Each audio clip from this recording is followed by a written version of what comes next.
soudain, bang! Survient la naissance d'une expansion infinie de temps, d'espace et de matière. Chaque jour, de nouvelles découvertes dévoilent les mystères, les secrets époustouflants et implacables de l'endroit que nous appelons l'univers. Dans l'univers, il est important de connaître ses plus proches voisins. Mais que connaissons-nous vraiment de notre coin de la galaxie? Au cours des dernières années, les scientifiques ont percé des secrets incroyables, juste à côté de chez nous. Nous découvrons de nouvelles lunes, de nouvelles planètes et de nouveaux mystères. C'est comme si vous découvriez dans votre rue une maison que vous n'aviez jamais vue. Nous faisons la connaissance de nouveaux voisins qui ne font que passer. Il existe des planètes qui errent dans la galaxie sans domicile fixe. Nous retrouvons d'anciens amis dont les jours sont comptés. Betelgeuse se transforme peut-être en supernova aujourd'hui même. Partons donc faire un tour dans notre coin de l'univers que nous commençons tout juste à connaître. Voyons où se place la Terre dans la Voie lactée.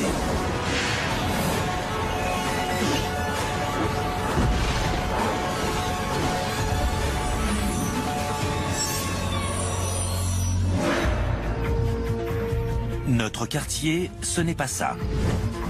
Ça non plus. Ni ça. Ce n'est même pas ça. Et toujours pas ça. Si l'on prend encore plus de recul, notre quartier est un immense nuage de gaz. D'après les astronomes, notre système solaire se déplace à l'intérieur du nuage interstellaire local, aussi appelé fleuve local, à cause de sa faible densité et de sa forme irrégulière. Les gaz du nuage sont principalement de l'hydrogène et un peu d'hélium. Il y a aussi des traces d'éléments plus lourds, comme du carbone, de l'oxygène et du nitrogène, en suspension dans le nuage interstellaire. On sait que les atomes lourds du nuage sont en fait des résidus de précédentes explosions de supernovas. Le nuage interstellaire local mesure 30 années-lumière de long, c'est-à-dire environ 290 millions de milliards de kilomètres.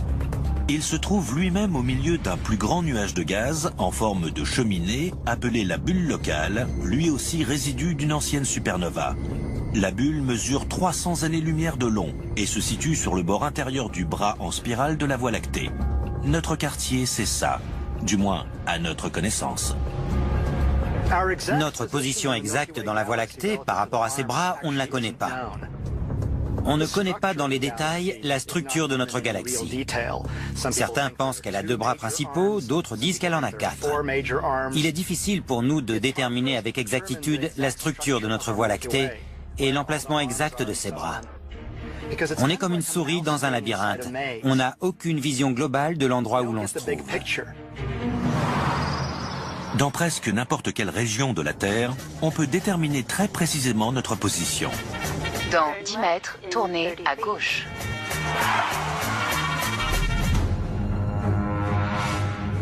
Mais quand on a affaire à un environnement aussi vaste que la Voie lactée, aucun GPS ne peut nous aider. Vous savez, notre galaxie a un diamètre de 100 000 années-lumière. Même dans l'exploration de notre environnement proche, il reste une grande part d'incertitude.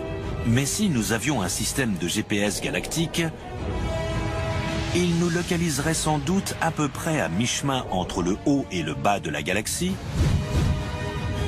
et à mi-chemin entre son périmètre et son centre. Notre système solaire se situe environ à 26 000 années-lumière du centre de la galaxie.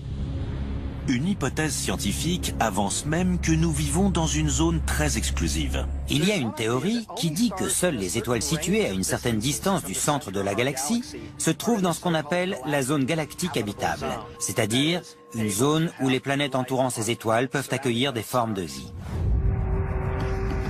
C'est le bon endroit, avec une étoile à la bonne température et une planète à la bonne distance pour permettre la présence d'eau liquide à sa surface. C'est comme ça que s'est produite l'alchimie qui a permis la naissance et l'évolution de la vie jusqu'à nous. La zone galactique habitable se trouverait entre 13 et 15 000 années-lumière de distance du centre de la Voie lactée. La zone principale où nous nous trouvons s'étend de 20 000 à 29 000 années-lumière du centre. À l'intérieur de cette zone, d'anciens voisins ont été détruits afin de faire de la place pour notre habitat. Selon notre façon de voir les choses, notre environnement local, le système solaire, est un endroit assez sûr par rapport à ce qui semble se produire dans l'ensemble de l'univers. Au tout début de notre système solaire, c'était un endroit bien plus hostile. Les matériaux qui ont ensuite formé le Soleil et les planètes étaient encore en plein chambardement. Il se produisait des collisions violentes et de grands bouleversements qui ont ensuite donné naissance à cet endroit relativement calme qu'on connaît aujourd'hui. On pense que les premières étoiles se sont formées exclusivement à partir d'hydrogène et d'hélium. Ensuite, les étoiles fonctionnent comme des processeurs qui produisent les éléments plus lourds. C'est important parce que quand ces étoiles finissent par mourir et exploser, ces supernovas, sortes de champs du cygne stellaire, sèment des éléments lourds à travers la galaxie. Par exemple, le carbone de nos cellules, l'oxygène que l'on respire, le calcium de nos os, le fer de nos globules. Tous ces éléments sont des éléments lourds. On sait que le Soleil est au moins une étoile de seconde ou de troisième génération, parce qu'il est entouré de planètes, de corps composés de fer, de carbone et d'autres éléments lourds. Mais les processus à l'origine de la vie sur Terre ne semblent pas se produire à l'extérieur de la zone. Plus près du bord de la galaxie, les supernovas massives et donc les éléments lourds sont plus rares. Plus loin dans la galaxie, on n'a pas autant d'atomes comme le carbone, le nitrogène ou l'oxygène, ces atomes essentiels à la formation de la vie. La zone habitable de la galaxie s'arrête donc à la distance au-delà de laquelle on n'a pas ces atomes lourds pour créer la vie. Si la partie externe de la galaxie ne constitue pas un environnement très hospitalier, c'est encore pire dans sa partie interne. La force de gravité d'énormes planètes gazeuses risquerait de nous réduire en miettes. Les sources de danger se multiplient à l'approche du cœur de la galaxie. À l'époque de Copernic, on pensait être au centre de l'univers. Même quand on a commencé à mieux connaître le ciel, on pensait encore être au centre de la galaxie. Mais maintenant qu'on en sait plus, on sait que c'est plutôt une bonne chose de ne pas se trouver au centre de la galaxie. Au centre de la Voie lactée se produit une grande aspiration de matière et même de lumière. C'est Sagittarius A, un trou noir de près de 23 millions de kilomètres de diamètre et 3,7 millions de fois la masse du Soleil. Si le centre de la galaxie comporte un trou noir, ce dernier émet beaucoup de radiation, suffisamment en tout cas pour éliminer la vie telle qu'on la connaît. Donc il ne faut pas se trouver trop près. Il y a d'autres régions de la galaxie qui ne sont pas non plus très hospitalières pour la naissance de la vie, à cause des radiations émises par des étoiles de type O, extrêmement chaudes. Les étoiles de type O sont des géantes. Elles sont plus chaudes que le Soleil, 10 à 50 fois plus massives, et émettent des quantités titanesques de rayons ultraviolets. Près de ces étoiles, le risque n'est pas le coup de soleil, mais l'extinction totale. Il n'est sans doute pas facile de survivre dans un environnement proche de nombreuses étoiles de type O. Les géantes de type O peuvent détruire des planètes avant même leur apparition. Les radiations émises par ces étoiles sont tellement fortes qu'elles balaient complètement toute matière à l'intérieur de ces systèmes planétaires en formation et éjectent tout ce qui pourrait s'installer dans l'orbite de ces étoiles. Pour preuve, observons la nébuleuse de la Rosette. Elle se trouve à 5200 années-lumière d'ici, bien loin de la bulle locale. Mais elle nous montre bien l'effet que peuvent avoir les géantes de type O sur leur entourage. En 2008, une étude menée par l'Université de l'Arizona a découvert que dans la nébuleuse, 1 millier d'étoiles ont été calcinées les unes après les autres à cause de la trop grande proximité d'une géante bleue. À quelle distance faut-il se trouver pour être à l'abri des radiations d'une géante de type O? Si vous voulez mon avis, on n'est jamais trop loin d'une géante. Pour une forme de vie comme la nôtre, ici sur Terre, qui est habituée à un rayonnement solaire assez modéré, il faut au moins se trouver à des dizaines d'années-lumière de la géante, voire plus. Surtout pas trop près en tout cas. Comme une ville coincée entre un désert et un océan, notre coin de la galaxie s'épanouit entre deux régions différentes, mais tout aussi inhospitalières l'une que l'autre. Avec tous les éléments nécessaires à la vie, et sans la menace de radiation intensive, notre région semble être l'endroit idéal. Mais notre emplacement dans la Voie lactée est-il si unique que ça ?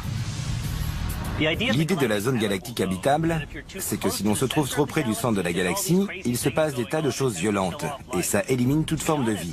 Pour moi, la vie peut naître dans n'importe quel environnement. En tout cas, on n'en sait rien, et donc on ne devrait pas être aussi catégorique. Il est possible que les formes de vie que l'on connaît ne puissent se développer qu'en zone galactique habitable.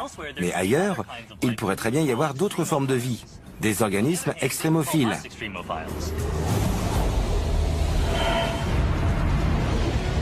Une chose est sûre. Dans notre environnement, nous avons un soleil qui, contrairement à une géante bleue, nous protège du danger et de la destruction par des moyens que nous n'avons pas encore complètement élucidés. Cette action protectrice est peut-être invisible, mais sans la protection du soleil, notre environnement risquerait de disparaître.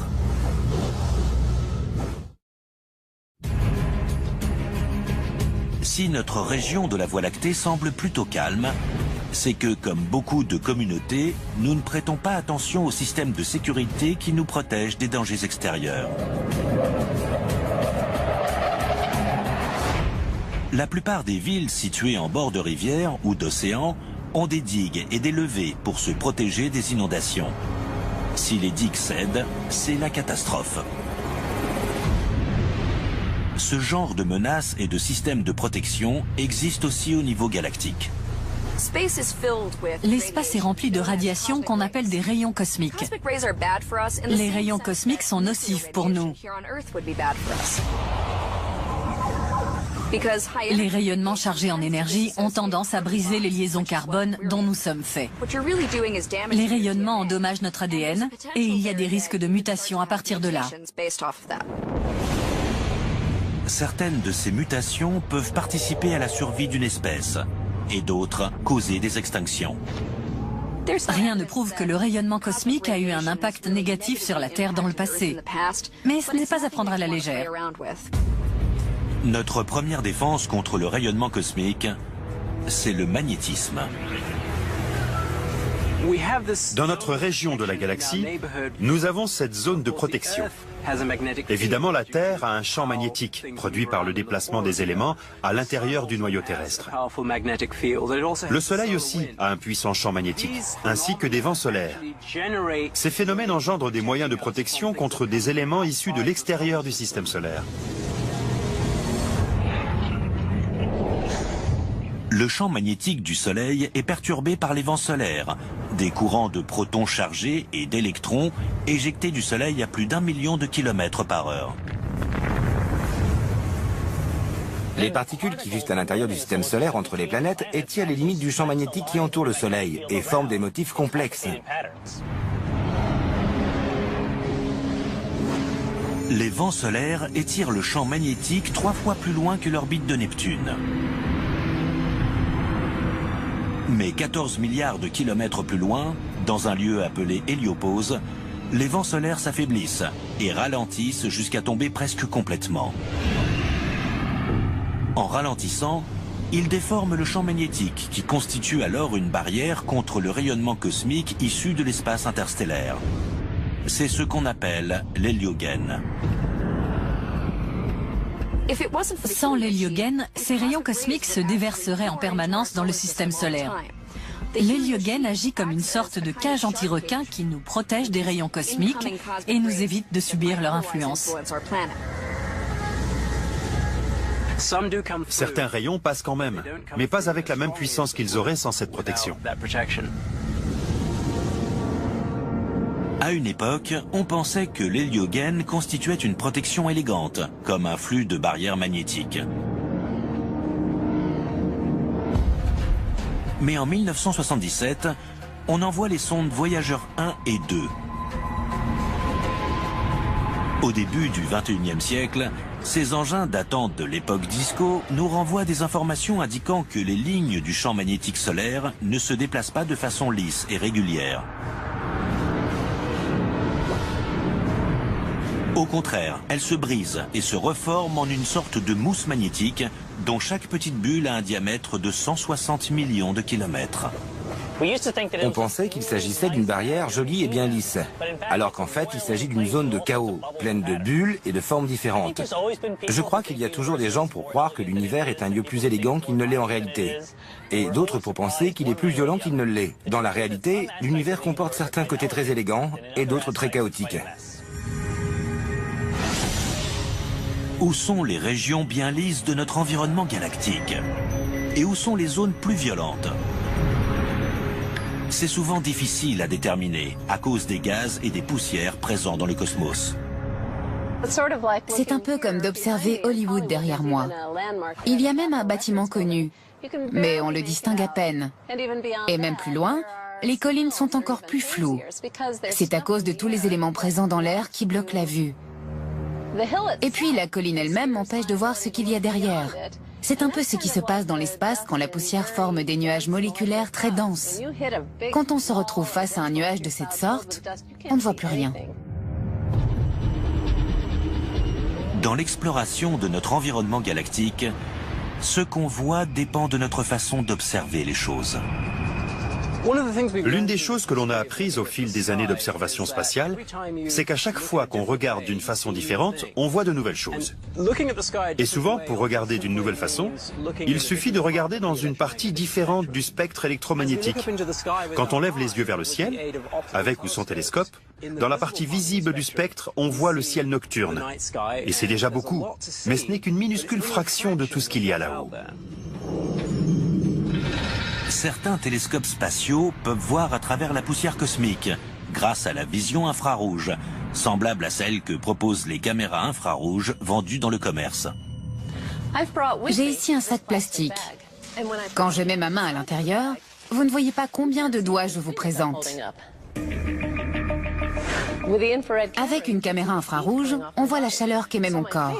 Donc mon visage qui est chaud apparaît en rouge et blanc. Mais mes cheveux qui sont froids apparaissent en bleu. Donc, grâce à la caméra infrarouge, vous devriez voir combien de doigts je vous présente malgré le sac en plastique. C'est comme ça que les astronomes arrivent à voir à travers les poussières cosmiques quand ils veulent observer des objets dissimulés. Par exemple, des étoiles en train de naître sont très chaudes, mais elles sont dissimulées par des résidus et des poussières. Grâce à l'infrarouge, on peut quand même les observer. Certains objets sont soit transparents, soit opaques, selon la fréquence de la lumière qui tente de les traverser. Donc, par exemple, quelque chose qui pourrait nous empêcher de voir avec un télescope, comme de grandes quantités de poussière ou de gaz interstellaires, sera totalement invisible dans une autre portion du spectre. Et on verra ce qui se trouve derrière. Grâce à l'infrarouge et à de nombreuses autres longueurs d'onde à notre disposition, nous avons découvert des voisins dont nous ne soupçonnions même pas l'existence. Il existe tout un éventail d'instruments qui nous permettent d'exploiter cette règle, qui dit qu'en observant dans une portion particulière du spectre, on voit le ciel d'une façon particulière. D'après nos observations, il semblerait que certains de nos vieux voisins auraient aidé à la formation de la vie sur Terre, tandis que d'autres voisins plus récents pourraient bien avoir l'intention de nous éliminer.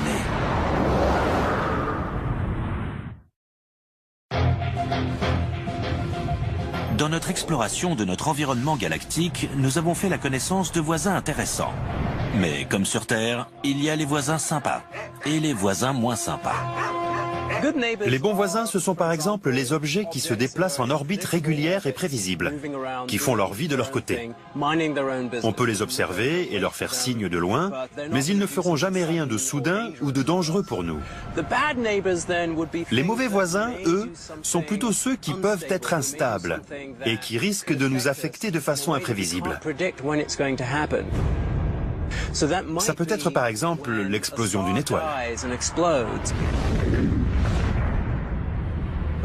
Ou une collision entre deux objets qui provoquerait un rebond inattendu et projetterait quelque chose dans notre direction. Donc si l'on veut classifier les choses grossièrement, entre les bons et les mauvais voisins, il faut séparer le prévisible de l'imprévisible, ou si vous préférez, la violence de la non-violence. Parfois, un bon voisin peut apporter un cadeau lors de son emménagement. C'est ce qui a pu nous arriver il y a plusieurs milliards d'années. Alors que la Terre était en train de refroidir et de se former à partir de matériaux recyclés issus du Soleil, il se pourrait qu'elle ait reçu un cadeau qui aurait tout changé.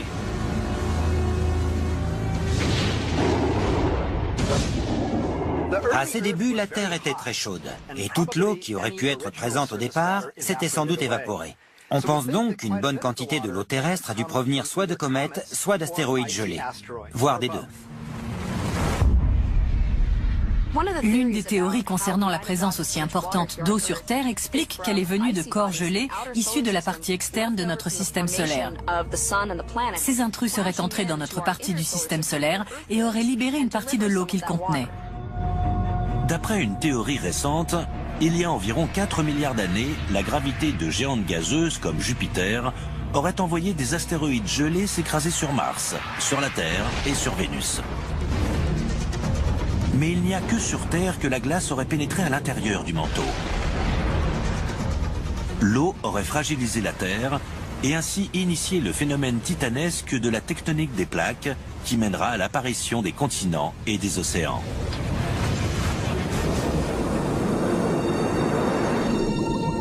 Qu'en est-il des formes de vie nées sous l'océan? Les éléments organiques nécessaires à la naissance de la vie sont-ils également venus de l'espace? À l'intérieur de météorites rares, appelées chondrites carbonées, des scientifiques ont découvert des éléments organiques semblables à ceux qui ont participé à l'apparition de la vie sur Terre. Ces composants ressemblent à ceux qui furent prélevés sur différents objets, comme les micrométéorites de la banquise antarctique, ainsi que de la poussière interstellaire et des échantillons de comètes prélevés lors de la mission Stardust de la NASA en 2005. La naissance de la vie implique une longue série de réactions et une grande variété de molécules organiques, c'est-à-dire contenant du carbone. De plus, il faut sans doute différentes circonstances pour former les différentes sortes de molécules organiques. Certaines ont pu se former sur Terre, mais d'autres se forment peut-être plus facilement dans l'espace et auraient donc été ensuite apportées sur Terre par des météorites ou des comètes. Sans ces cadeaux extraterrestres livrés par nos voisins spatiaux, la vie ne serait peut-être jamais apparue sur Terre. Nos voisins de la Voie lactée nous auraient donc aidés à venir au monde. Mais notre galaxie contient aussi des éléments susceptibles de nous détruire.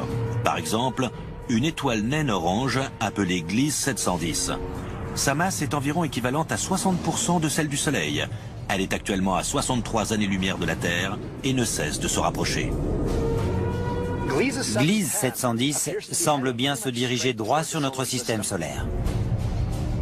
Au fur et à mesure qu'une naine orange se rapproche du système solaire, elle devient de plus en plus inquiétante. À presque exactement une année-lumière de la Terre, se trouve une immense zone de corps gelés, appelée le nuage d'Oort.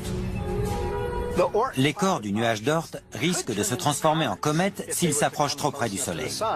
Mais en général, on ne les voit pas parce qu'ils sont encore très loin du Soleil.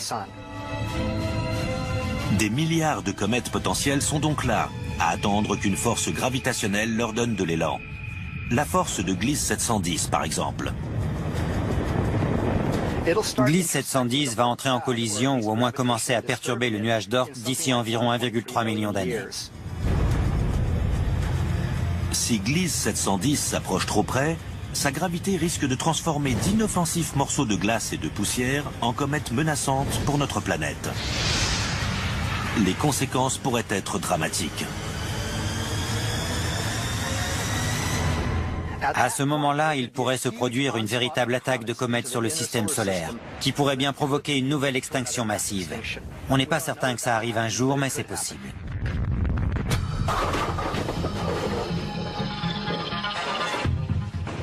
D'après les astronomes, il y a 86% de chances pour que Gliese 710 traverse le nuage d'Oort. Si la boule orange était une naine orange comme Gliese 710, et que les quilles étaient les comètes du nuage d'Oort, voilà ce qui pourrait se passer. C'est vrai, mais voici un autre déroulement possible. Il y a 14% de chances pour que Gliese 710 passe à côté du nuage d'Oort, sans y pénétrer. Mais même sans collision directe, l'influence de la gravité de l'étoile risquerait de perturber au moins quelques comètes. et de les éjecter dans notre direction. L'étoile pourrait se contenter de n'envoyer que quelques comètes vers le système solaire. Mais il en suffit d'une qui touche la Terre pour provoquer une catastrophe.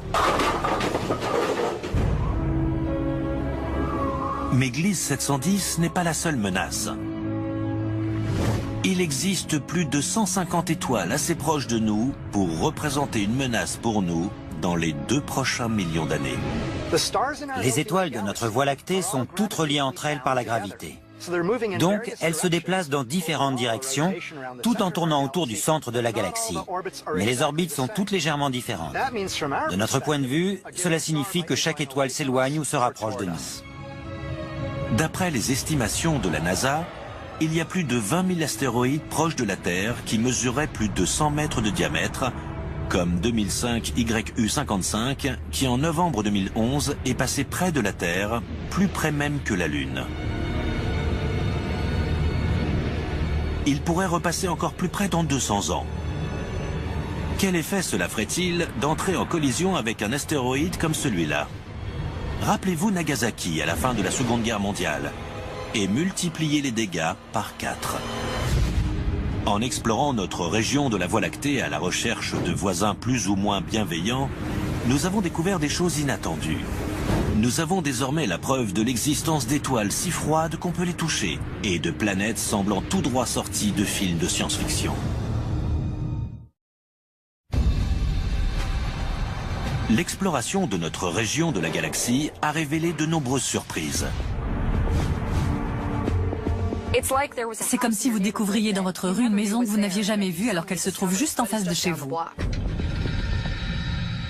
Prenons par exemple Alpha Centauri, l'étoile la plus lumineuse de la constellation du Centaure et l'étoile la plus proche de nous après le Soleil, à 4,3 années-lumière ou 40 millions de milliards de kilomètres. Au XVIIe siècle, les astronomes découvrent qu'Alpha Centauri est en fait un groupe de 2 étoiles. Puis, au XXe siècle, on découvre qu'il n'y en a non pas 2, mais 3. Alpha Centauri A est une étoile très semblable au Soleil. Elle a presque exactement la même masse que lui. Alpha Centauri B est un peu plus petite. La 3e étoile, Proxima Centauri, est une étoile de type M. C'est une étoile de masse très faible qui fait peut-être 12% de celle du Soleil. Elle est si discrète qu'on ne la voit pas à l'œil nu. Il se trouve qu'Alpha Centauri n'est pas la seule étoile voisine connue qui constitue en fait un système multiple. Sirius, à 8,6 années-lumière de chez nous, et considérée depuis des millénaires comme l'étoile la plus lumineuse du ciel, est en fait une étoile binaire. La plupart des étoiles sont plus petites et moins massives que notre Soleil, et la plupart fonctionnent en système binaire. Par ces 2 aspects, notre Soleil est assez exceptionnel. La plupart des étoiles sont des naines rouges ou des naines brunes. 70% des étoiles sont des naines rouges, non seulement dans notre galaxie, mais dans tout l'univers. Donc même si nous vivons en orbite autour de notre Soleil, et que l'on a tendance à le voir comme un modèle d'étoile, en fait, les naines rouges sont bien plus répandues. Pour ce qui est des naines brunes, ce n'est que dans les années 90 que l'on a découvert leur existence avec certitude. Ce ne sont pas tout à fait des étoiles, mais pas des planètes non plus. D'ailleurs, elles ne sont pas vraiment brunes non plus. Les naines brunes font partie des habitants les plus mystérieux de notre région. Elles sont extrêmement froides et très sombres. Cela signifie qu'elles n'émettent pas beaucoup de lumière et sont donc très difficiles à voir.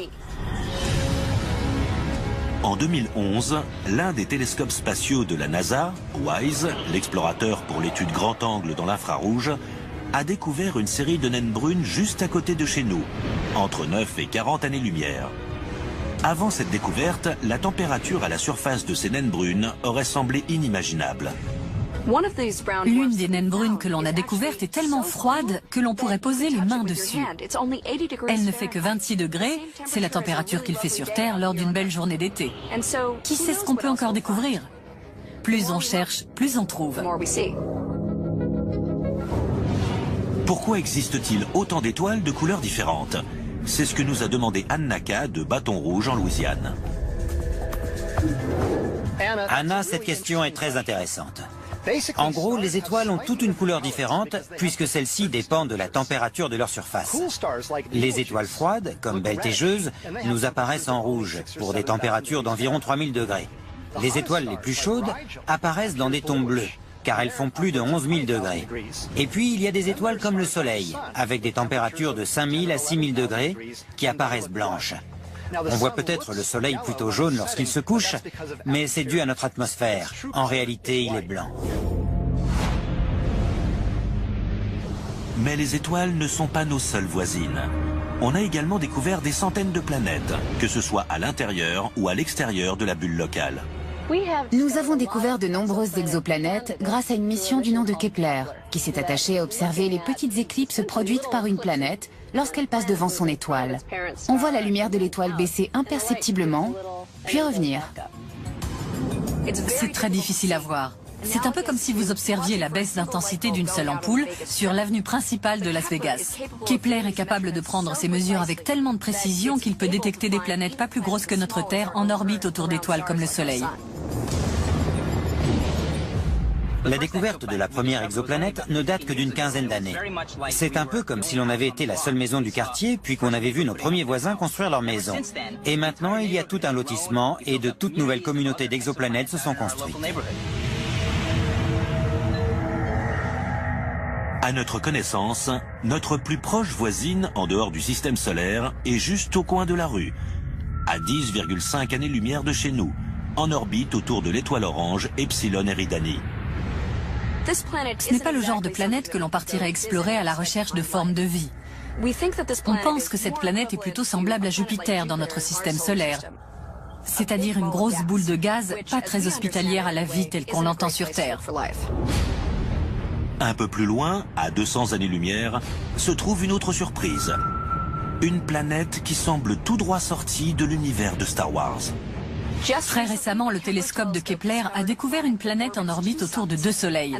Cette planète s'appelle Kepler 16b. Même si elle ressemble fortement à Tatooine dans Star Wars, elle n'est pas exactement semblable à la planète d'origine de Luke Skywalker. C'est en fait une planète pleine de glace et de gaz, plus semblable à Saturne qu'à la Terre. Avant cette découverte, on n'était pas certain qu'une planète puisse tourner en orbite autour de deux soleils. Maintenant, on sait que c'est possible et c'est très intéressant parce que cela nous prouve que ces systèmes binaires sont des endroits propices pour la recherche de planètes. En 2011, les astronomes ont découvert un nouveau type d'étoile dans notre région. Les planètes errantes. Certains éléments indiquent qu'on peut trouver des planètes qui ne sont pas en orbite autour d'une étoile. Au départ, elles l'étaient sans doute, mais d'une façon ou d'une autre, elles ont ensuite été éjectées de leur système solaire. Depuis, elles errent sans but dans la galaxie, sans étoiles. On peut se demander si l'on aura un jour une nouvelle façon de définir ces corps, qui ont été des planètes, mais n'ont désormais plus d'étoiles. Il est tout à fait justifié d'appeler planète ces corps qui errent, puisque le mot grec planeta signifie en errance. Et ces corps sont clairement en errance dans l'espace. Mais ce ne sont pas les seules découvertes sur les voisins de notre système solaire. En 2011, le télescope Hubble a pris les toutes premières photos de la 4e lune de la planète naine Pluton, dont on ne soupçonnait même pas l'existence. Pluton n'est pas si loin que ça, alors pourquoi nous a-t-il fallu aussi longtemps pour découvrir qu'elle a une 4e lune? En fait, c'est parce qu'elle est extrêmement petite, entre 15 et 30 km de diamètre, pas plus. Elle ne renvoie qu'une toute petite quantité de lumière solaire. Cette nouvelle lune est sans doute un monde gelé et sans vie, comme Pluton. Jusque-là, tous nos nouveaux voisins sont donc trop chauds ou trop froids pour permettre à toute forme de vie de se développer. Mais la quête se poursuit. Même si l'on n'a pas encore trouvé, on arrive à un point où notre technologie est à la hauteur de nos besoins. Donc on devrait finir par trouver des planètes semblables à la Terre dans un avenir très proche. En revanche, pour déterminer si oui ou non une planète est effectivement apte à accueillir la vie, la tâche est bien plus compliquée. Aucune des exoplanètes découvertes dans notre région de la Voie lactée ne représente de menace pour nous. Mais qu'en est-il des autres étoiles? Certaines pourraient-elles disparaître et nous entraîner avec elles?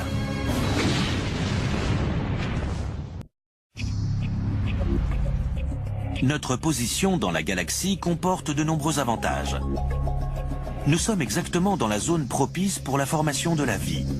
Notre Soleil nous protège du dangereux rayonnement cosmique et la plupart de nos voisins sont plutôt calmes. Mais un quartier peut changer.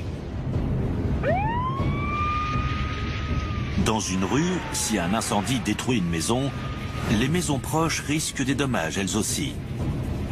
Alors imaginez ce qui peut se passer lorsqu'une étoile s'éteint en supernova. Cela signifie que l'étoile explose et éjecte toute sa matière dans la galaxie. Ce sont des explosions d'étoiles qui ont permis notre formation, celle de la plupart des éléments lourds contenus dans les étoiles de notre entourage et celle des nuages gazeux qui entourent le système solaire. Mais mieux vaut ne pas se trouver trop près lorsqu'une étoile explose. Une explosion de supernova est extrêmement puissante. Le noyau de l'étoile s'éjecte, se heurte aux couches extérieures de l'étoile et les projette dans la galaxie. Du coup, la matière de l'étoile est éjectée dans une onde de choc. Et si l'on se trouve trop près, ça peut être dévastateur. Si l'on se trouve environ à 10 années-lumière, les radiations à haute énergie, comme les rayons X et les rayons gamma, risquent de nous faire du mal. Par exemple, ils vont détruire une partie de la couche d'ozone. En atteignant notre atmosphère, les radiations brisent les molécules de nitrogène. Les atomes de nitrogène se combinent avec l'oxygène pour former de l'oxyde nitrique. Cet oxyde nitrique, de formule NO, brise les molécules d'ozone de formule O3 pour former du dioxyde de nitrogène NO2. Le dioxyde de nitrogène peut ensuite se combiner avec des atomes d'oxygène pour former encore plus d'oxyde nitrique qui va pouvoir briser encore plus d'ozone. Et c'est l'effet boule de neige. En quelques semaines, une grande partie de la couche d'ozone sera détruite. Nous ne serons donc plus à l'abri des rayons ultraviolets du Soleil. Et la vie s'éteindra sur les couches supérieures de la Terre et des océans. Cette menace de mort toucherait également le phytoplancton, base de la chaîne alimentaire sous-marine, qui produit également 50% de l'oxygène présent sur Terre. Cela signerait l'arrêt de mort de la plupart des grandes formes de vie terrestre, notamment pour l'espèce humaine. L'une des candidates à l'extinction stellaire se trouve en dehors de la bulle locale. Pourtant, on l'observe dans le ciel nocturne depuis des millénaires. Il s'agit de la supergéante rouge Bételgeuse. Cette étoile, située entre 500 et 800 années-lumière de distance, est 20 fois plus grosse que le Soleil et constitue l'épaule gauche de la constellation d'Orion. Bételgeuse approche de la fin de sa vie. Entre 1996 et 2011, Bételgeuse a diminué de 15% pour des raisons encore inconnues. La supergéante pourrait bien se transformer en supernova d'ici 500 000 ans. Ou elle l'a peut-être déjà fait. Il est très possible que Bételgeuse explose ce soir, demain ou la semaine prochaine. Mais il est plus probable qu'elle produise une supernova d'ici quelques centaines de milliers d'années. Étant donné que Bételgeuse se situe à quelques centaines d'années-lumière de chez nous, il est même possible qu'elle ait déjà explosé et qu'on ne le sache pas encore parce que sa lumière ne nous a pas encore atteints. La bonne nouvelle, c'est que même si l'épaule d'Orion disparaît, Bételgeuse est trop loin pour endommager la Terre.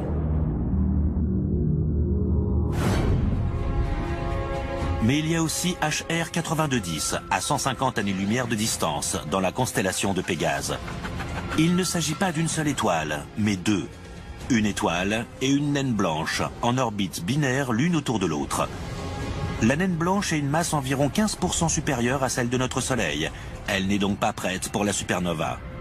Pas encore, en tout cas.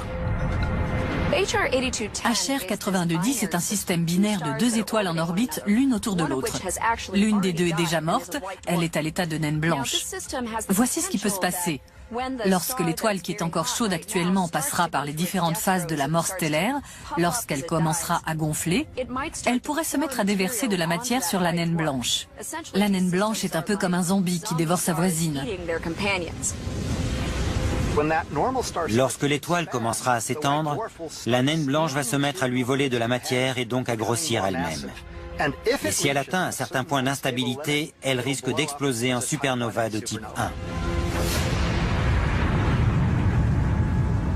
Sommes-nous suffisamment loin de HR 8210 pour éviter les dommages collatéraux lors de son explosion? Pour être complètement à l'abri d'une explosion de supernova, il faut se trouver au moins à 100 années-lumière. 10 années-lumière, ça peut suffire, mais pas forcément. Ça dépend de quel effet secondaire on mourra en premier.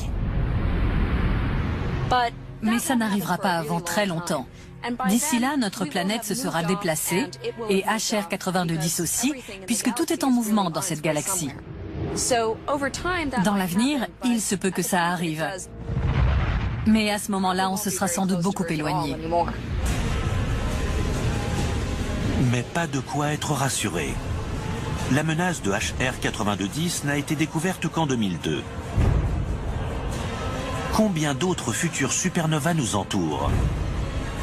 Sont-elles proches?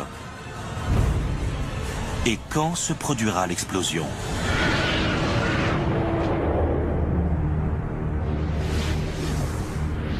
Pour ne rien arranger, certains astronomes affirment que les supernovas vont se multiplier à l'avenir dans notre région du ciel. Notre système solaire est en orbite dans la galaxie, mais pas à la même vitesse que les bras de la Voie lactée. Cela signifie qu'à un moment donné, on va sans doute s'engager dans l'un de ces bras, qui contiennent beaucoup plus de grosses étoiles. Certaines d'entre elles vont arriver en fin de vie, produisant ainsi des supernovas. Et là, ce sera une vraie menace pour la Terre. Mais en attendant, nous sommes en relative sécurité dans notre coin de la galaxie, pour encore au moins quelques millions d'années. Cela nous laisse le temps pour de nombreuses explorations et encore plus de surprises. Nous vivons dans un environnement assez varié. La galaxie n'est pas un espace statique, donc ce sera toujours aussi passionnant, même au bout de plusieurs milliards d'années. Mais pas avec la même puissance qu'ils auraient sans cette protection. À une époque, on pensait que l'héliogène constituait une protection élégante, comme un flux de barrières magnétiques. Mais en 1977, on envoie les sondes Voyager 1 et 2. Au début du XXIe siècle, ces engins datant de l'époque disco nous renvoient des informations indiquant que les lignes du champ magnétique solaire ne se déplacent pas de façon lisse et régulière. Au contraire, elles se brisent et se reforment en une sorte de mousse magnétique dont chaque petite bulle a un diamètre de 160 millions de kilomètres. On pensait qu'il s'agissait d'une barrière jolie et bien lisse, alors qu'en fait il s'agit d'une zone de chaos, pleine de bulles et de formes différentes. Je crois qu'il y a toujours des gens pour croire que l'univers est un lieu plus élégant qu'il ne l'est en réalité, et d'autres pour penser qu'il est plus violent qu'il ne l'est. Dans la réalité, l'univers comporte certains côtés très élégants et d'autres très chaotiques. Où sont les régions bien lisses de notre environnement galactique? Et où sont les zones plus violentes? C'est souvent difficile à déterminer à cause des gaz et des poussières présents dans le cosmos. C'est un peu comme d'observer Hollywood derrière moi. Il y a même un bâtiment connu, mais on le distingue à peine. Et même plus loin, les collines sont encore plus floues.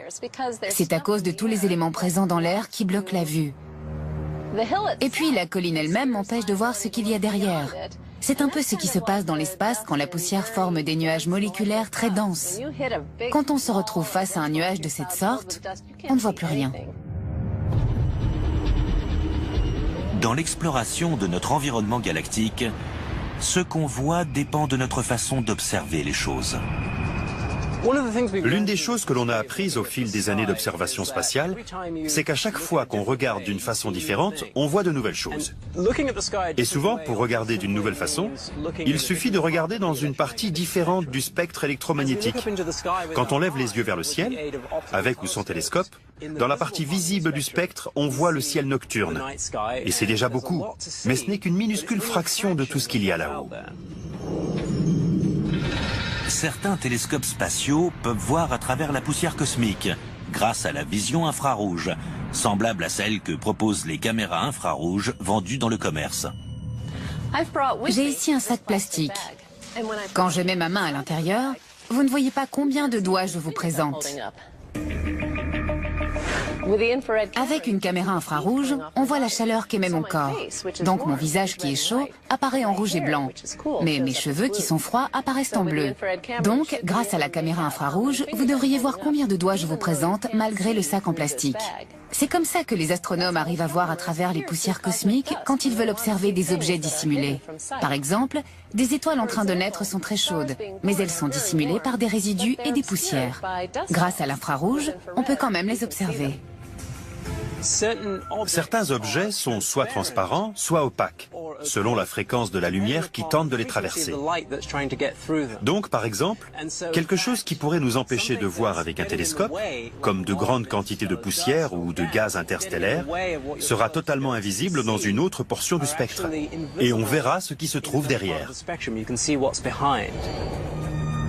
Grâce à l'infrarouge et à de nombreuses autres longueurs d'onde à notre disposition, nous avons découvert des voisins dont nous ne soupçonnions même pas l'existence. Il existe tout un éventail d'instruments qui nous permettent d'exploiter cette règle, qui dit qu'en observant dans une portion particulière du spectre, on voit le ciel d'une façon particulière. D'après nos observations, il semblerait que certains de nos vieux voisins auraient aidé à la formation de la vie sur Terre, tandis que d'autres voisins plus récents pourraient bien avoir l'intention de nous éliminer.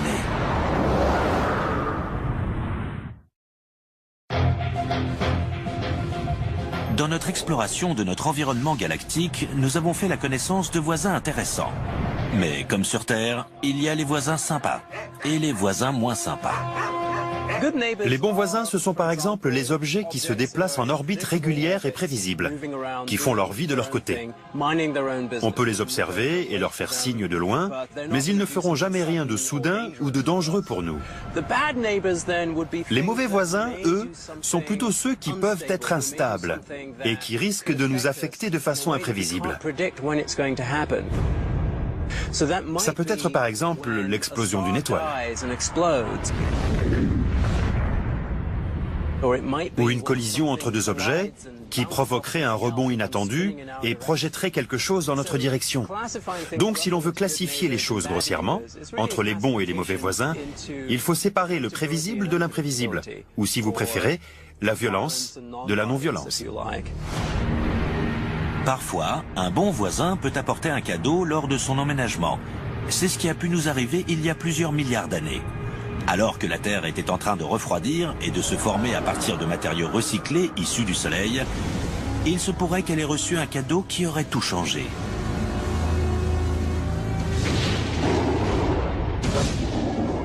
À ses débuts, la Terre était très chaude, et toute l'eau qui aurait pu être présente au départ s'était sans doute évaporée. On pense donc qu'une bonne quantité de l'eau terrestre a dû provenir soit de comètes, soit d'astéroïdes gelés, voire des deux.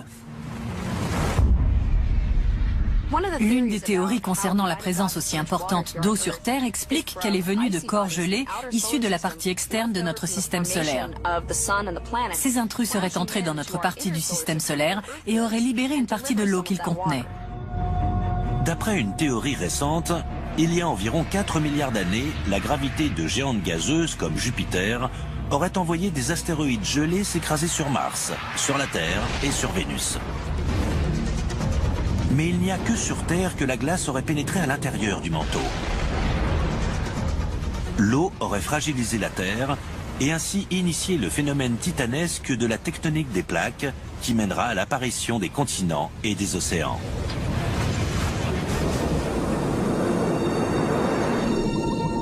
Qu'en est-il des formes de vie nées sous l'océan? Les éléments organiques nécessaires à la naissance de la vie sont-ils également venus de l'espace?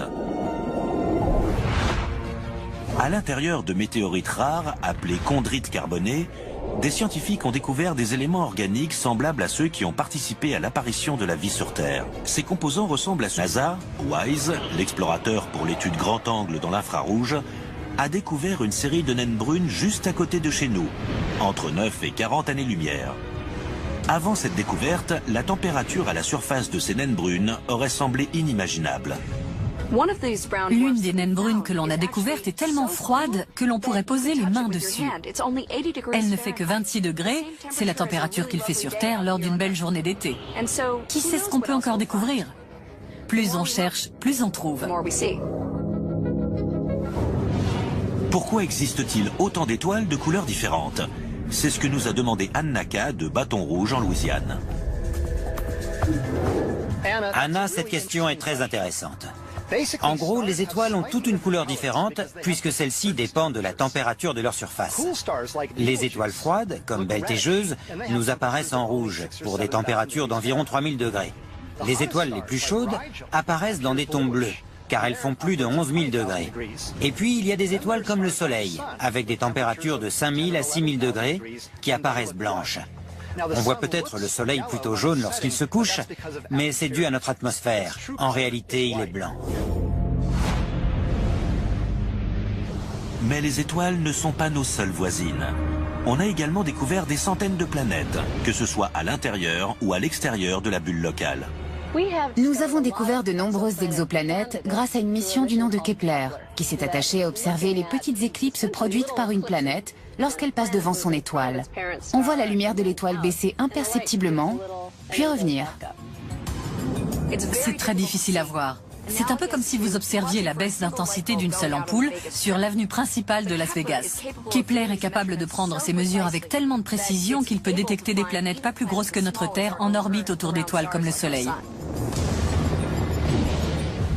La découverte de la première exoplanète ne date que d'une quinzaine d'années. C'est un peu comme si l'on avait été la seule maison du quartier, puis qu'on avait vu nos premiers voisins construire leur maison. Et maintenant, il y a tout un lotissement et de toutes nouvelles communautés d'exoplanètes se sont construites. À notre connaissance, notre plus proche voisine en dehors du système solaire est juste au coin de la rue, à 10,5 années-lumière de chez nous, en orbite autour de l'étoile orange Epsilon Eridani. Ce n'est pas le genre de planète que l'on partirait explorer à la recherche de formes de vie. On pense que cette planète est plutôt semblable à Jupiter dans notre système solaire, c'est-à-dire une grosse boule de gaz pas très hospitalière à la vie telle qu'on l'entend sur Terre. Un peu plus loin, à 200 années-lumière, se trouve une autre surprise. Une planète qui semble tout droit sortie de l'univers de Star Wars. Très récemment, le télescope de Kepler a découvert une planète en orbite autour de deux soleils. Cette planète s'appelle Kepler 16b. Même si elle ressemble fortement à Tatooine dans Star Wars, elle n'est pas exactement semblable à la planète d'origine de Luke Skywalker. C'est en fait une planète pleine de glace et de gaz, plus semblable à Saturne qu'à la Terre. Avant cette découverte, on n'était pas certain qu'une planète puisse tourner en orbite autour de deux soleils. Maintenant, on sait que c'est possible et c'est très intéressant parce que cela nous prouve que ces systèmes binaires sont des endroits propices pour la recherche de planètes. En 2011, les astronomes ont découvert un nouveau type d'étoile dans notre région.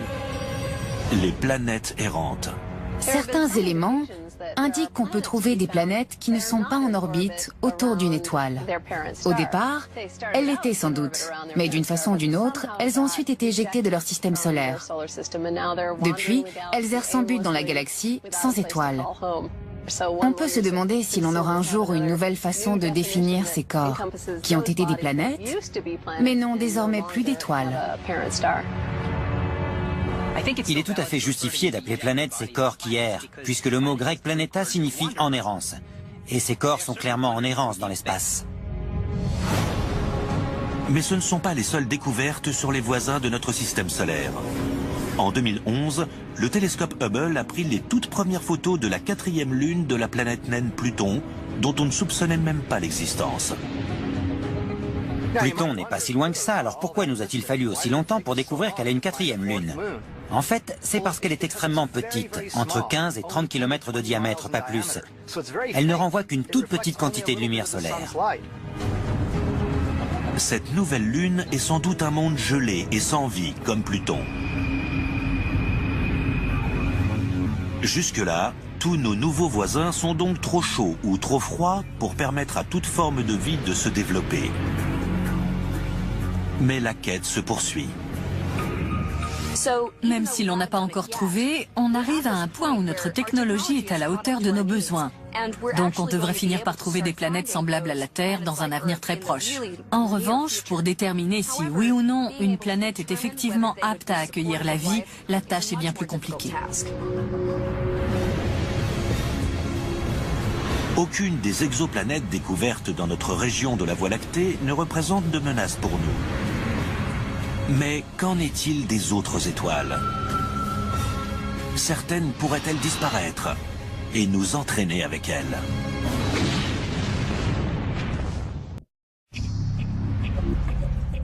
Notre position dans la galaxie comporte de nombreux avantages. Nous sommes exactement dans la zone propice pour la formation de la vie. Notre Soleil nous protège du dangereux rayonnement cosmique et la plupart de nos voisins sont plutôt calmes. Mais un quartier peut changer. Dans une rue, si un incendie détruit une maison, les maisons proches risquent des dommages elles aussi. Alors imaginez ce qui peut se passer lorsqu'une étoile s'éteint en supernova. Cela signifie que l'étoile explose et éjecte toute sa matière dans la galaxie. Ce sont des explosions d'étoiles qui ont permis notre formation, celle de la plupart des éléments lourds contenus dans les étoiles de notre entourage et celle des nuages gazeux qui entourent le système solaire. Mais mieux vaut ne pas se trouver trop près lorsqu'une étoile explose. Une explosion de supernova est extrêmement puissante. Le noyau de l'étoile s'éjecte, se heurte aux couches extérieures de l'étoile et les projette dans la galaxie. Du coup, la matière de l'étoile est éjectée. Un environnement très hospitalier, c'est encore pire dans sa partie interne. La force de gravité d'énormes planètes gazeuses risquerait de nous réduire en miettes. Les sources de danger se multiplient à l'approche du cœur de la galaxie. À l'époque de Copernic, on pensait être au centre de l'univers. Même quand on a commencé à mieux connaître le ciel, on pensait encore être au centre de la galaxie. Mais maintenant qu'on en sait plus, on sait que c'est plutôt une bonne chose de ne pas se trouver au centre de la galaxie. Au centre de la Voie lactée se produit une grande aspiration de matière et même de lumière. C'est Sagittarius A, un trou noir de près de 23 millions de kilomètres de diamètre et 3,7 millions de fois la masse du Soleil. Si le centre de la galaxie comporte un trou noir, ce dernier émet beaucoup de radiation, suffisamment en tout cas pour éliminer la vie telle qu'on la connaît. Donc il ne faut pas se trouver trop près. Il y a d'autres régions de la galaxie qui ne sont pas non plus très hospitalières pour la naissance de la vie, à cause des radiations émises par des étoiles de type O, extrêmement chaudes. Les étoiles de type O sont des géantes.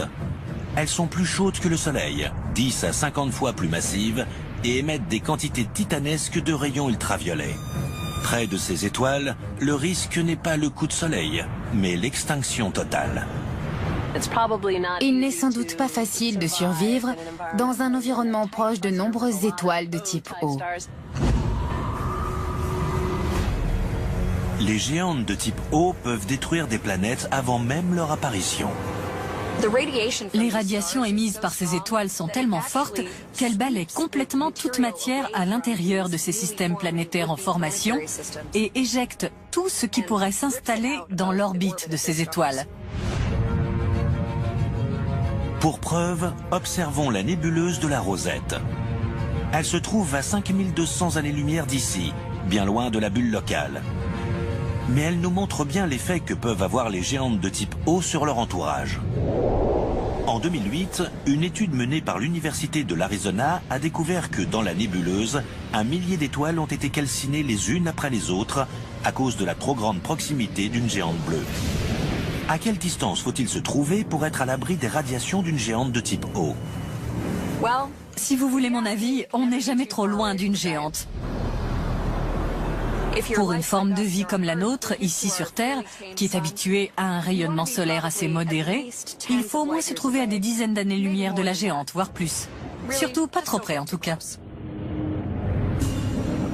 Comme une ville coincée entre un désert et un océan, notre coin de la galaxie s'épanouit entre deux régions différentes, mais tout aussi inhospitalières l'une que l'autre. Avec tous les éléments nécessaires à la vie, et sans la menace de radiation intensive, notre région semble être l'endroit idéal. Mais notre emplacement dans la Voie lactée est-il si unique que ça? L'idée de la zone galactique habitable, c'est que si l'on se trouve trop près du centre de la galaxie, il se passe des tas de choses violentes, et ça élimine toute forme de vie. Pour moi, la vie peut naître dans n'importe quel environnement. En tout cas, on n'en sait rien, et donc on ne devrait pas être aussi catégorique. Il est possible que les formes de vie que l'on connaît ne puissent se développer qu'en zone galactique habitable. Mais ailleurs, il pourrait très bien y avoir d'autres formes de vie, des organismes extrémophiles.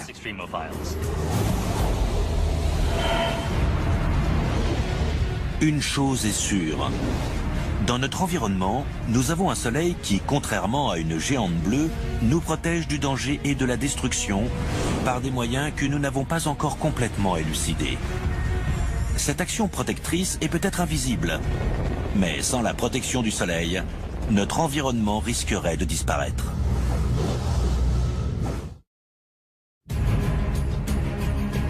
Si notre région de la Voie lactée semble plutôt calme, c'est que, comme beaucoup de communautés, nous ne prêtons pas attention au système de sécurité qui nous protège des dangers extérieurs. La plupart des villes situées en bord de rivières ou d'océans ont des digues et des levées pour se protéger des inondations. Si les digues cèdent, c'est la catastrophe. Ce genre de menaces et de systèmes de protection existe aussi au niveau galactique. L'espace est rempli de radiations qu'on appelle des rayons cosmiques. Les rayons cosmiques sont nocifs pour nous. Les rayonnements chargés en énergie ont tendance à briser les liaisons carbone dont nous sommes faits. Les rayonnements endommagent notre ADN et il y a des risques de mutation à partir de là. Certaines de ces mutations peuvent participer à la survie d'une espèce et d'autres causer des extinctions. Rien ne prouve que le rayonnement cosmique a eu un impact négatif sur la Terre dans le passé. Mais ce n'est pas à prendre à la légère. Notre première défense contre le rayonnement cosmique, c'est le magnétisme. Dans notre région de la galaxie, nous avons cette zone de protection. Évidemment, la Terre a un champ magnétique, produit par le déplacement des éléments à l'intérieur du noyau terrestre. Le Soleil aussi a un puissant champ magnétique, ainsi que des vents solaires.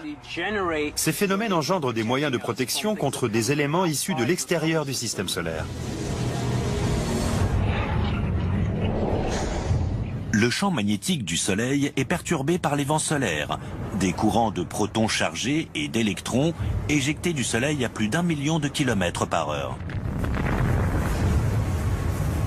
Les particules qui vivent à l'intérieur du système solaire entre les planètes étirent les limites du champ magnétique qui entoure le Soleil et forment des motifs complexes. Les vents solaires étirent le champ magnétique 3 fois plus loin que l'orbite de Neptune. Mais 14 milliards de kilomètres plus loin, dans un lieu appelé héliopause, les vents solaires s'affaiblissent et ralentissent jusqu'à tomber presque complètement. En ralentissant, ils déforment le champ magnétique qui constitue alors une barrière contre le rayonnement cosmique issu de l'espace interstellaire. C'est ce qu'on appelle l'héliogène. Sans l'héliogène, ces rayons cosmiques se déverseraient en permanence dans le système solaire. L'héliogène agit comme une sorte de cage anti-requin qui nous protège des rayons cosmiques et nous évite de subir leur influence. Certains rayons passent quand même. Et soudain, bang! Survient la naissance d'une expansion infinie de temps, d'espace et de matière. Chaque jour, de nouvelles découvertes dévoilent les mystères, les secrets époustouflants et implacables de l'endroit que nous appelons l'univers. Dans l'univers, il est important de connaître ses plus proches voisins. Mais que connaissons-nous vraiment de notre coin de la galaxie? Au cours des dernières années, les scientifiques ont percé des secrets incroyables, juste à côté de chez nous. Nous découvrons de nouvelles lunes, de nouvelles planètes et de nouveaux mystères. C'est comme si vous découvriez dans votre rue une maison que vous n'aviez jamais vue. Nous faisons la connaissance de nouveaux voisins qui ne font que passer. Il existe des planètes qui errent dans la galaxie sans domicile fixe. Nous retrouvons d'anciens amis dont les jours sont comptés. Betelgeuse se transforme peut-être en supernova aujourd'hui même. Partons donc faire un tour dans notre coin de l'univers que nous commençons tout juste à connaître. Voyons où se place la Terre dans la Voie lactée.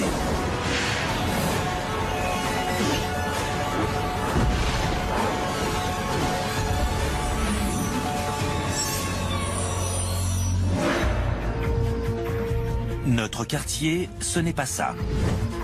Ça non plus. Ni ça. Ce n'est même pas ça. Et toujours pas ça. Si l'on prend encore plus de recul, notre quartier est un immense nuage de gaz. D'après les astronomes, notre système solaire se déplace à l'intérieur du nuage interstellaire local, aussi appelé fleuve local, à cause de sa faible densité et de sa forme irrégulière. Les gaz du nuage sont principalement de l'hydrogène et un peu d'hélium. Il y a aussi des traces d'éléments plus lourds, comme du carbone, de l'oxygène et du nitrogène, en suspension dans le nuage interstellaire. On sait que les atomes lourds du nuage sont en fait des résidus de précédentes explosions de supernovas. Le nuage interstellaire local mesure 30 années-lumière de long, c'est-à-dire environ 290 millions de milliards de kilomètres. Il se trouve lui-même au milieu d'un plus grand nuage de gaz en forme de cheminée appelé la bulle locale, lui aussi résidu d'une ancienne supernova. La bulle mesure 300 années-lumière de long et se situe sur le bord intérieur du bras en spirale de la Voie lactée. Notre quartier, c'est ça, du moins à notre connaissance. Notre position exacte dans la Voie lactée par rapport à ces bras, on ne la connaît pas. On ne connaît pas dans les détails la structure de notre galaxie. Certains pensent qu'elle a 2 bras principaux, d'autres disent qu'elle en a 4. Il est difficile pour nous de déterminer avec exactitude la structure de notre Voie lactée et l'emplacement exact de ses bras. On est comme une souris dans un labyrinthe. On n'a aucune vision globale de l'endroit où l'on se trouve. Dans presque n'importe quelle région de la Terre, on peut déterminer très précisément notre position. Dans 10 mètres, tournez à gauche.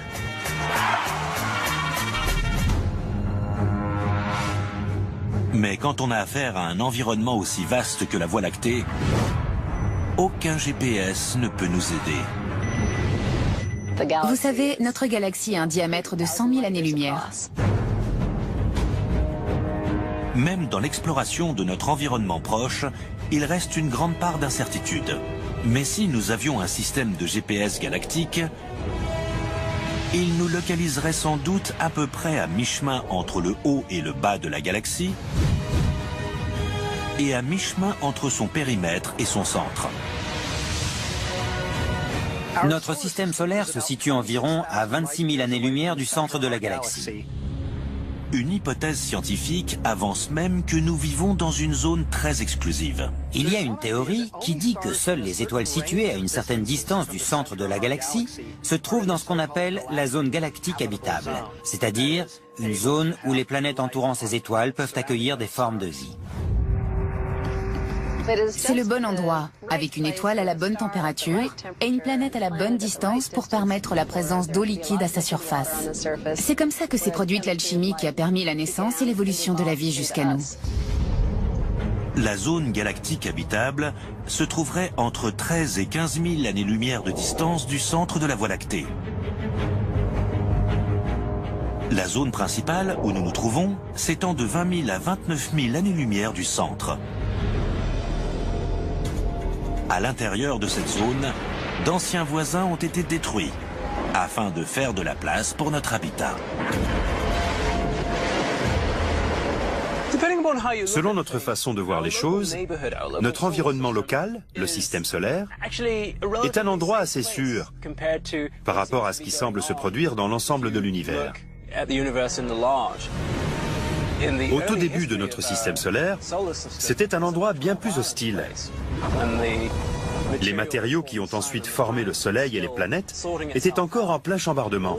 Il se produisait des collisions violentes et de grands bouleversements qui ont ensuite donné naissance à cet endroit relativement calme qu'on connaît aujourd'hui. On pense que les premières étoiles se sont formées exclusivement à partir d'hydrogène et d'hélium. Ensuite, les étoiles fonctionnent comme des processeurs qui produisent les éléments plus lourds. C'est important parce que quand ces étoiles finissent par mourir et exploser, ces supernovas, sortes de champs du cygne stellaire, sèment des éléments lourds à travers la galaxie. Par exemple, le carbone de nos cellules, l'oxygène que l'on respire, le calcium de nos os, le fer de nos globules. Tous ces éléments sont des éléments lourds. On sait que le Soleil est au moins une étoile de seconde ou de troisième génération, parce qu'il est entouré de planètes, de corps composés de fer, de carbone et d'autres éléments lourds.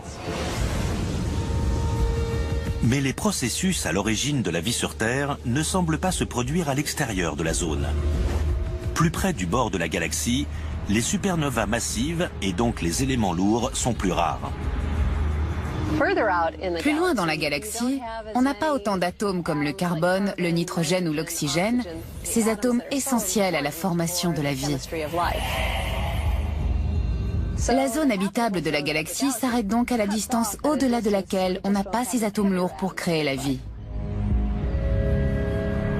Si la partie externe de la galaxie ne constitue pas ceux qui furent prélevés sur différents objets, comme les micrométéorites de la banquise antarctique, ainsi que de la poussière interstellaire et des échantillons de comètes prélevés lors de la mission Stardust de la NASA en 2005. La naissance de la vie implique une longue série de réactions et une grande variété de molécules organiques, c'est-à-dire contenant du carbone. De plus, il faut sans doute différentes circonstances pour former les différentes sortes de molécules organiques. Certaines ont pu se former sur Terre, mais d'autres se forment peut-être plus facilement dans l'espace et auraient donc été ensuite apportées sur Terre par des météorites ou des comètes. Sans ces cadeaux extraterrestres livrés par nos voisins spatiaux, la vie ne serait peut-être jamais apparue sur Terre. Nos voisins de la Voie lactée nous auraient donc aidés à venir au monde. Mais notre galaxie contient aussi des éléments susceptibles de nous détruire. Par exemple, une étoile naine orange appelée Gliese 710. Sa masse est environ équivalente à 60% de celle du Soleil. Elle est actuellement à 63 années-lumière de la Terre et ne cesse de se rapprocher. Gliese 710 semble bien se diriger droit sur notre système solaire. Au fur et à mesure qu'une naine orange se rapproche du système solaire, elle devient de plus en plus inquiétante. À presque exactement une année-lumière de la Terre, se trouve une immense zone de corps gelés, appelée le nuage d'Oort. Les corps du nuage d'Oort risquent de se transformer en comètes s'ils s'approchent trop près du Soleil. Mais en général, on ne les voit pas parce qu'ils sont encore très loin du Soleil. Des milliards de comètes potentielles sont donc là, à attendre qu'une force gravitationnelle leur donne de l'élan. La force de Gliese 710, par exemple. Gliese 710 va entrer en collision ou au moins commencer à perturber le nuage d'Oort d'ici environ 1,3 million d'années. Si Gliese 710 s'approche trop près, sa gravité risque de transformer d'inoffensifs morceaux de glace et de poussière en comètes menaçantes pour notre planète. Les conséquences pourraient être dramatiques. À ce moment-là, il pourrait se produire une véritable attaque de comètes sur le système solaire, qui pourrait bien provoquer une nouvelle extinction massive. On n'est pas certain que ça arrive un jour, mais c'est possible.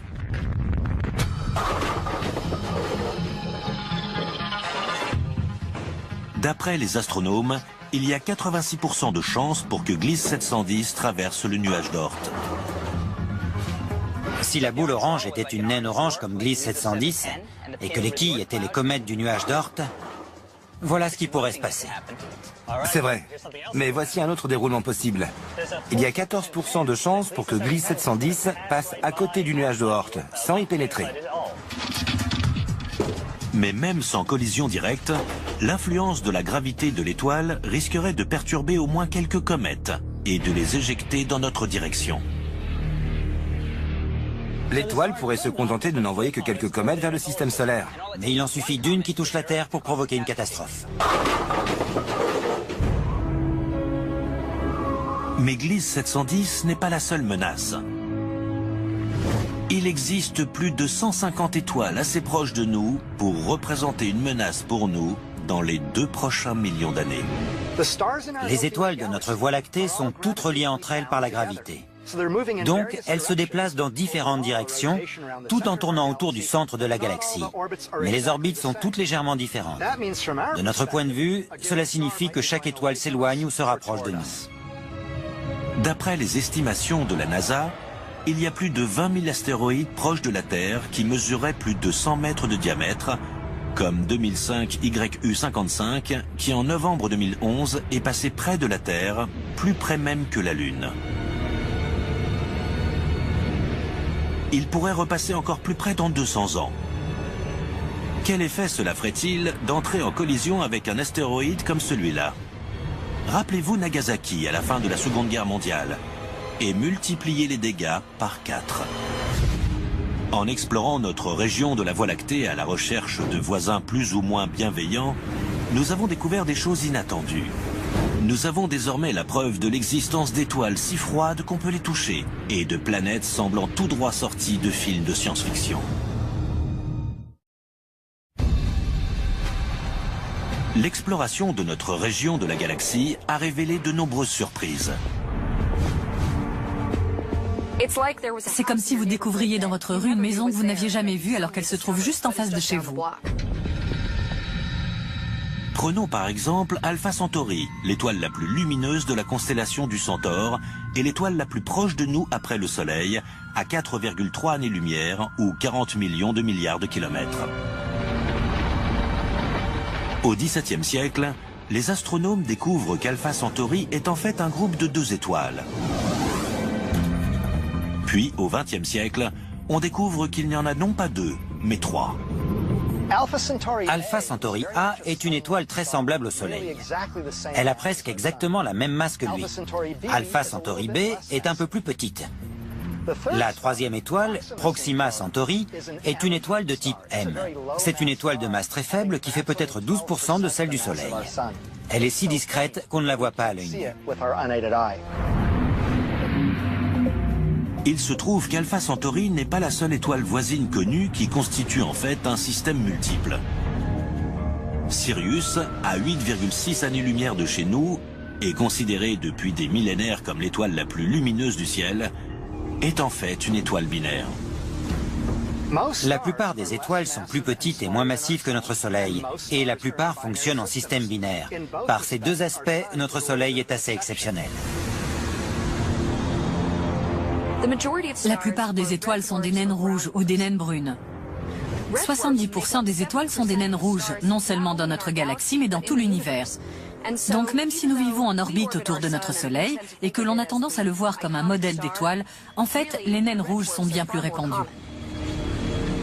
Pour ce qui est des naines brunes, ce n'est que dans les années 90 que l'on a découvert leur existence avec certitude. Ce ne sont pas tout à fait des étoiles, mais pas des planètes non plus. D'ailleurs, elles ne sont pas vraiment brunes non plus. Les naines brunes font partie des habitants les plus mystérieux de notre région. Elles sont extrêmement froides et très sombres. Cela signifie qu'elles n'émettent pas beaucoup de lumière et sont donc très difficiles à voir. En 2011, l'un des télescopes spatiaux de la